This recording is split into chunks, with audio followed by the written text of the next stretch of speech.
Stinging nettles aren't exactly the first thing you think of when you think of tea, but they're actually a very useful and often overlooked superfood. Stinging nettle tea is an amazing source of iron, which is what I drink it for since I get anemic very easily. You can even eat this plant in soups and smoothies, but just for today I'm going to focus on making tea with it.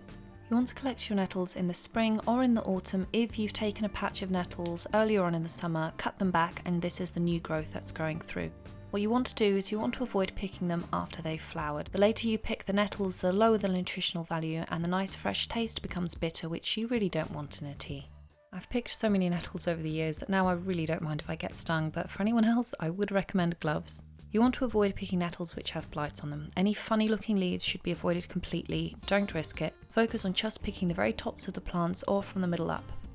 The top leaves tend to be the better, fresher tasting part of the plant, and you really don't want to be picking any part of the nettle where there runs the risk of canine flavouring, so just avoid that and stick to the tops of the plant. The next thing you need to consider is to be very careful where you pick your nettles. You want to avoid picking nettles which are near a road or which could have been sprayed with weed killer, pesticides or fertiliser.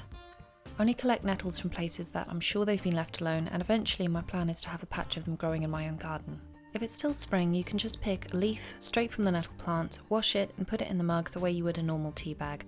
But if you want to store enough for this to last over the winter all the way into the next season, there's a bit more work involved. I'd already dehydrated some nettles for myself earlier on the year, but I left it a little too late to start filming. So as you can see, some of these nettles have started to flower, but for the purpose of the video, I'm going to walk you through all the steps anyway. Just bear in mind that you want to try and pick your nettles before this happens, or in the autumn where you've cut back the nettles and you have that new growth coming through before they flowered. Two other reasons you should never leave this too late is you are going to bring a small colony of bugs into the house with you, and those flowers on the nettles are a nightmare for hay fever sufferers, so do yourself a favour, get these in early spring. If I'm dehydrating them, which is the method that I prefer, you want to wash them first, and then I rinse them and lay them out for drying. Normally if I'm picking them myself, I'll pick the leaves I want directly rather than removing the whole plant, but my husband very kindly picked these for me, which is why I have most of the plant. This brings me to the second method of drying them, which is air drying them. For the dehydrator, it's just a case of laying them out. I don't have to wait for them to dry out. I just put them on the tray, stick them in the dehydrator, set the time, and then they're done. But if you're air drying them, this is slightly different. You are going to want the stalk because this is going to help you hang it up. You want to wash them to get rid of any dirt or bugs first, then you want to thoroughly dry them, and this part is super important if you're air drying them, and then you want to hang them up and wait until they're nice and crispy and have a crunch when you poke them. One thing to note is that you don't want to dry them in direct sunlight. The reason for this is the sun bleaches the plant and it weakens the flavour, which is why I use a corner of my kitchen to do this and not the windowsill. Once the air-dried nettle is dry, I'll pick off the leaves, double check for any odd marks or discolorations that I might have missed, and then add them to my jar to use.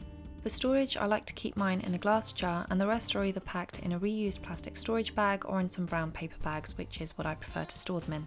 With the paper bags, I don't put anything in there. I know they're going to be fine and they'll let everything breathe very nicely, but if I'm putting them in the reused plastic bags, I either always put some silica gel or some rice in there, just in case there's some moisture left. It's possible and it might be a bit of an overkill, but if I've taken the time to collect and store my nettles, I want to drink them and not lose them to a mold invasion. And that's how I make and store my nettle tea.